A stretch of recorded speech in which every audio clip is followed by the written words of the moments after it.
queridos amigos, bienvenidos otra vez a esta sección tan especial de Cuéntenos su historia de Chela y el Colibrí. Estamos hoy con un invitado muy especial, Alexander Rubio, y nos va a contar algo sobre el tango, sobre los orígenes del tango, porque él es un gran bailarín de tango. Justo estábamos hablando en el anterior programa de la danza contemporánea, pero él como que le jala todo, es increíble, es polifacético. Y vamos a aprovechar esa para que nos hable también de este género tan especial de la danza, del baile, como es el tango. Hola, ¿cómo estás, querido amigo Alexander?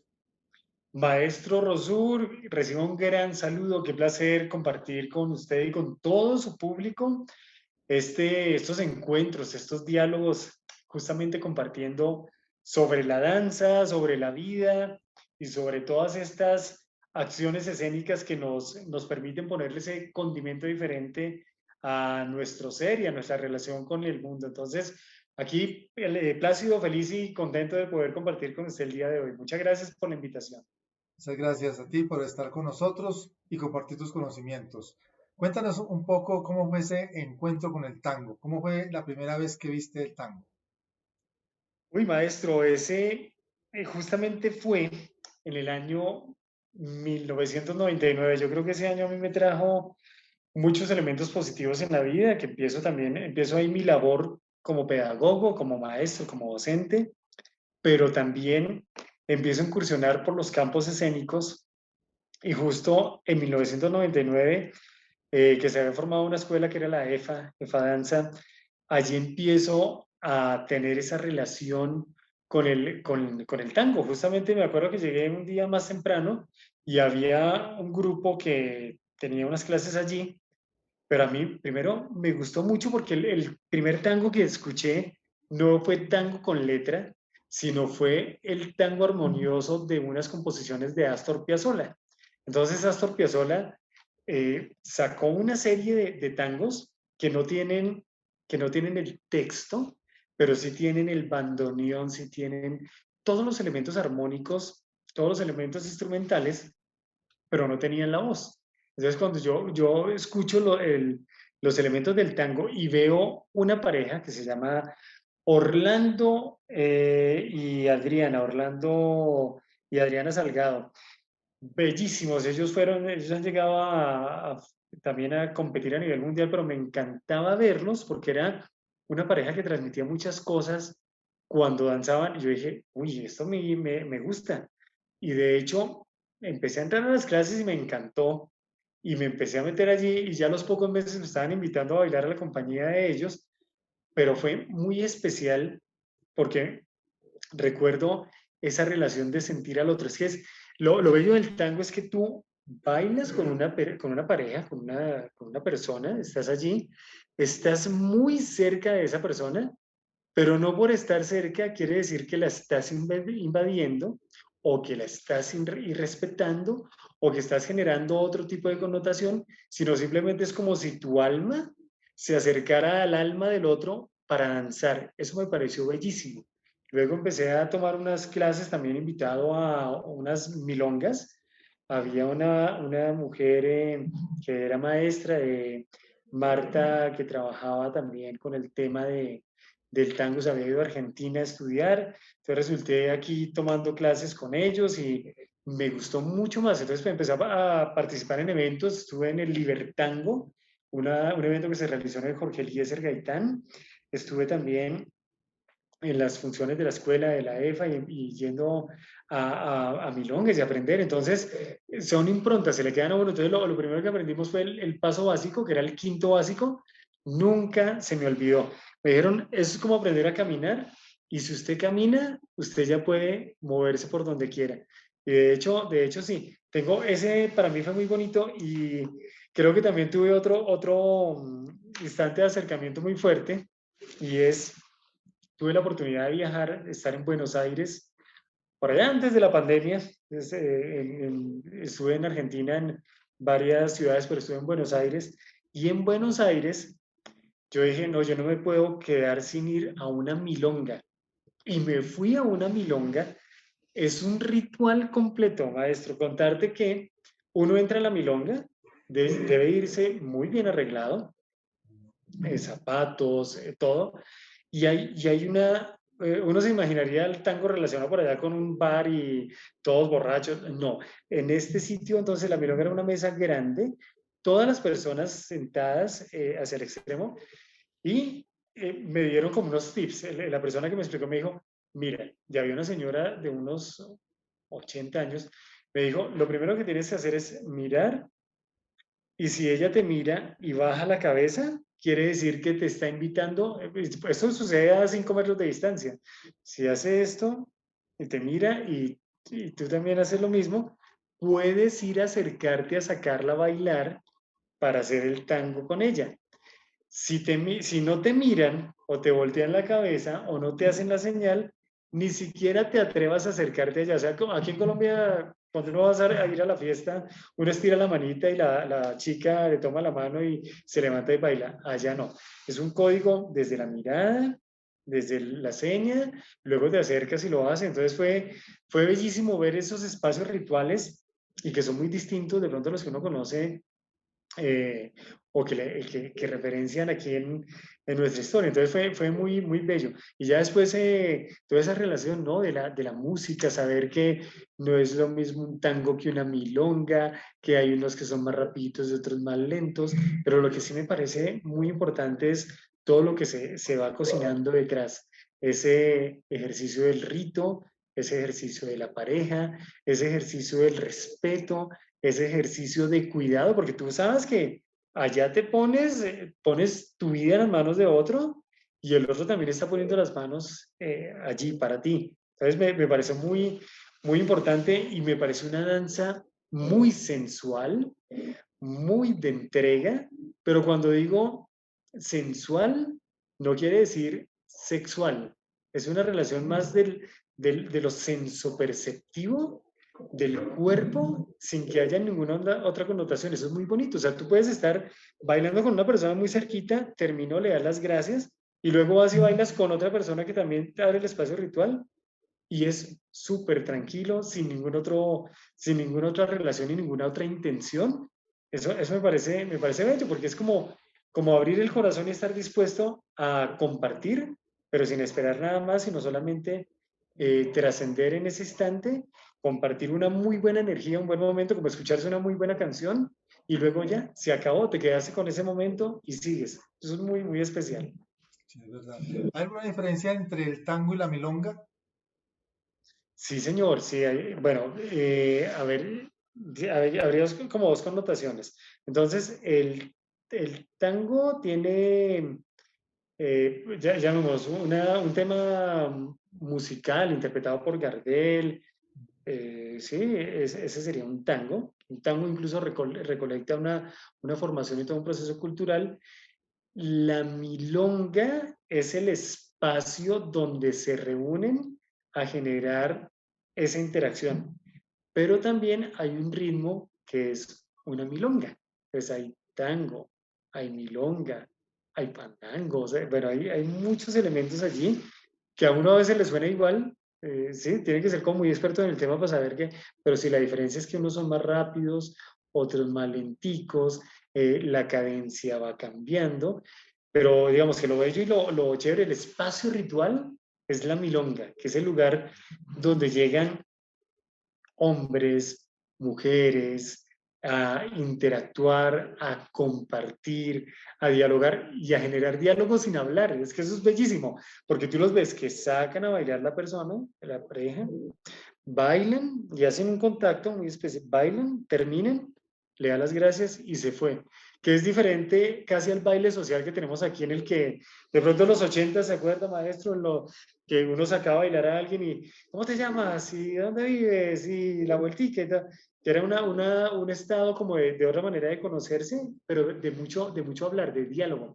En cambio aquí el diálogo sucede desde la energía y desde el cuerpo, que es muy bonito, muy Súper especial. especial.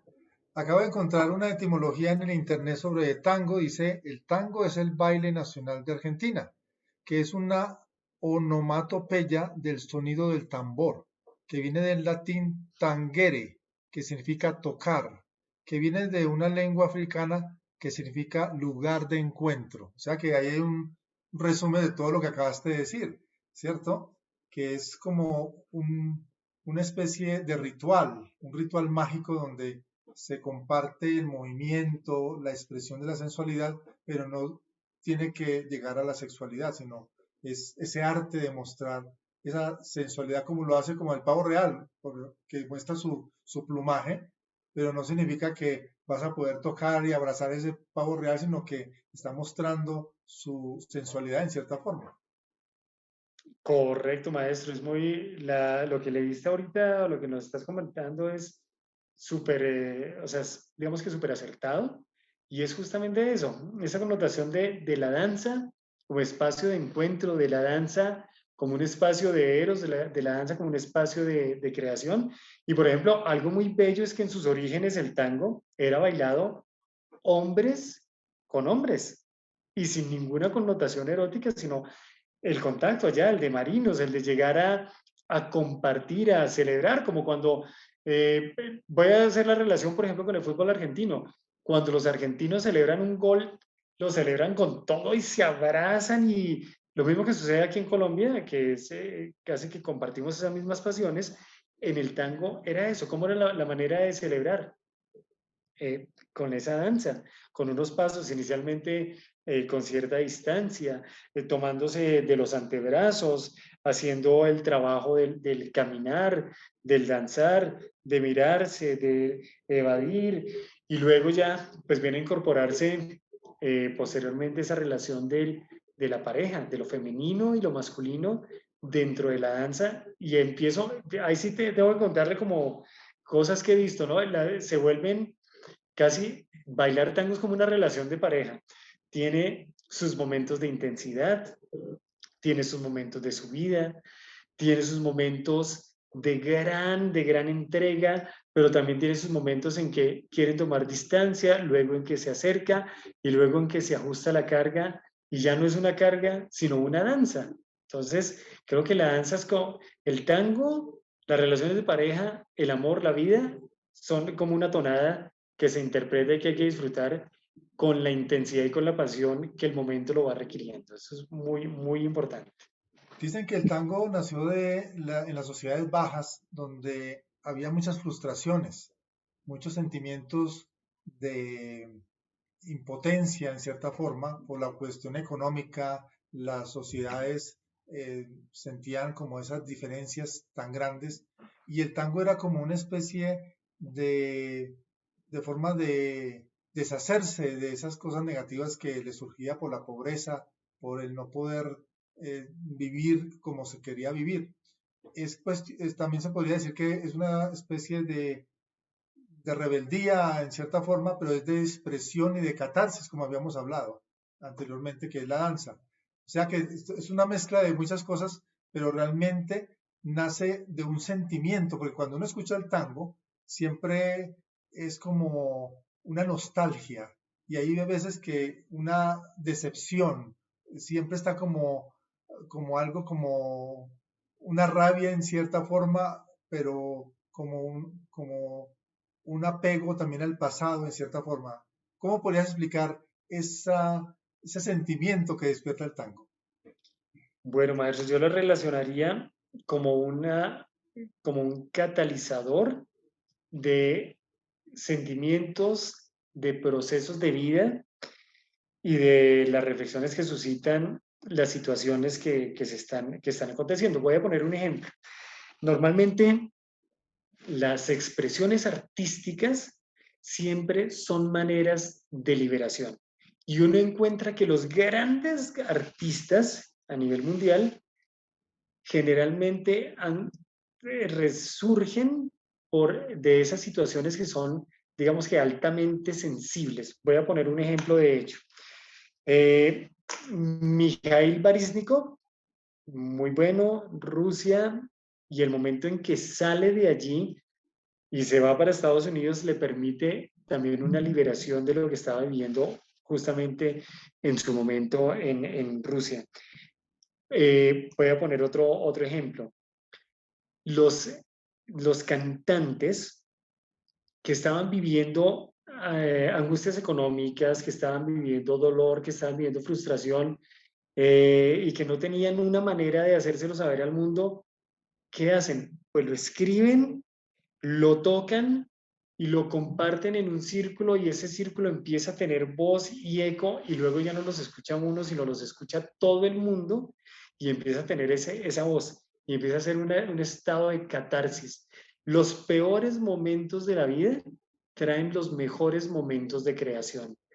Las flores más bellas surgen cuando las plantas están muriendo porque quieren dejar una mejor huella, y ahí es donde salen digamos que los colores, donde salen las esencias más hermosas. En este caso, todas esas situaciones que eran la cotidianidad de un pueblo que estaba sufriendo opresión, que estaba sufriendo maltrato, que estaban llenos de carencias, lo único que tienen para hacerlo es el tango. ¿Y qué es lo que sucede allí?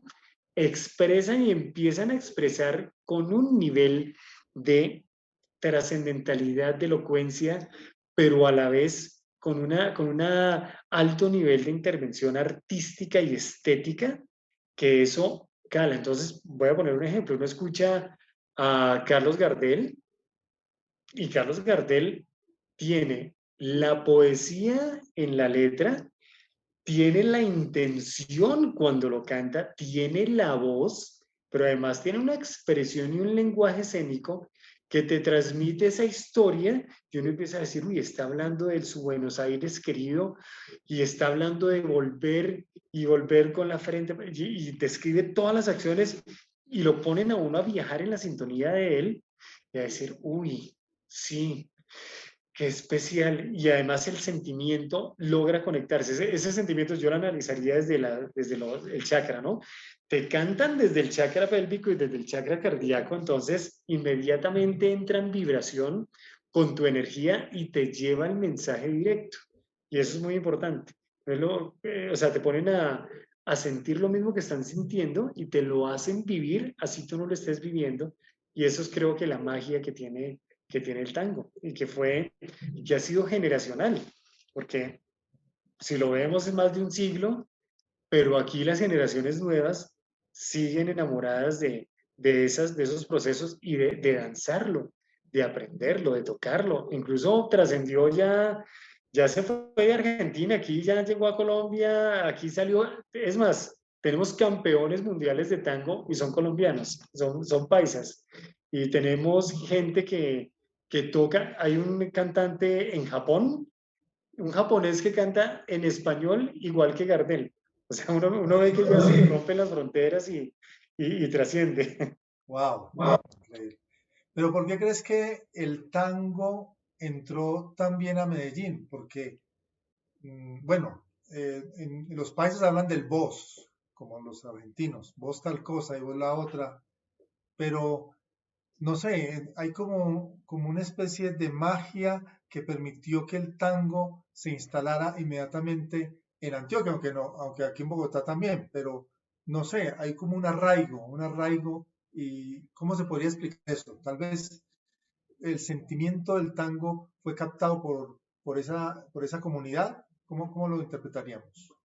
Bueno, yo diría también que hay como una cierta, cuando yo estuve en Buenos Aires, justo en la temporada en que estaba mainando el verano, voy a hablar desde las condiciones geográficas climáticas, era como estar en Medellín en la temperatura. O sea, la temperatura y caminarse por allí por el caminito, yo decía, ve, esto parece un pueblito paisa. O sea, era muy, energéticamente hay como una relación tanto de la temperatura, desde el clima, las personas también tienen esa calidez.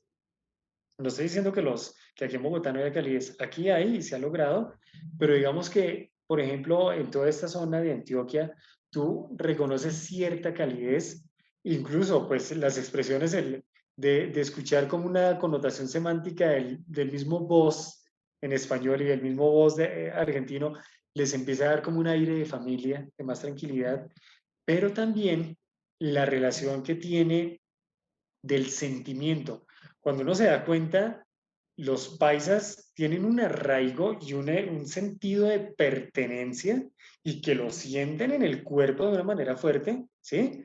Los bogotanos también, pero hay una relación, es como una armonía o un tono muy distinto. Entonces, creo que ellos lo encontraban allí y el eco del tema de la voz de Gardel empezó a tener una gran incidencia justo en esa zona por todo lo que tenía la relación antiguamente por historia de los arrieros, gente que llega a diferentes zonas, gente que quiere un lugar. Entonces, claro, llega toda esa energía, llega el discurso de Gardel, llega ese momento histórico y empieza a hacer arraigo allí, pues tanto así que parecería que los países consideran que la cuna, la cuna gardeliana debería ser allí y el lugar debería ser allí. Y bueno, y la muerte de Gardel sucede aquí en Colombia. Entonces, todos esos elementos generan un arraigo y generan una connotación distinta que se ha logrado permear a otros lugares. Aquí en Bogotá muchos de los grupos se han movido también.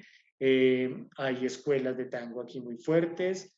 En Medellín, tango clásico existe allí muy bien tenido y desarrollado, pero aquí yo conozco grandes maestras y grandes maestros que se han dedicado al estudio, al cultivo y que se han ido para Argentina y luego regresan a compartir sus saberes acá. Pero es esa relación tan especial que hay de los elementos, ¿no? Incluso hasta si uno mira el arraigo de la carne en Colombia, pues donde les gusta más la carnecita es en Medellín, que hay algo de relación, por ejemplo, con el gusto que tienen en Buenos Aires por el asado argentino. Entonces ahí empiezan a encontrar ciertos puntos, lo que yo he denominado ahorita aire de familia en el olor, en el sabor, en la voz, en las personas, en el clima. Eso generó que allí se fuera adoptado y por lo menos se sienta el arraigo y el ancla como de una base de todo lo que es el tango para Colombia. Bueno, habías hablado que cuando fuiste a Sala Milonga en Argentina, pues había una química y un código. ¿Has encontrado, tú que has danzado o bailado con tantas personas, has encontrado esa química especial donde dicen, uy, esta persona y yo nos entendemos, pero de maravilla?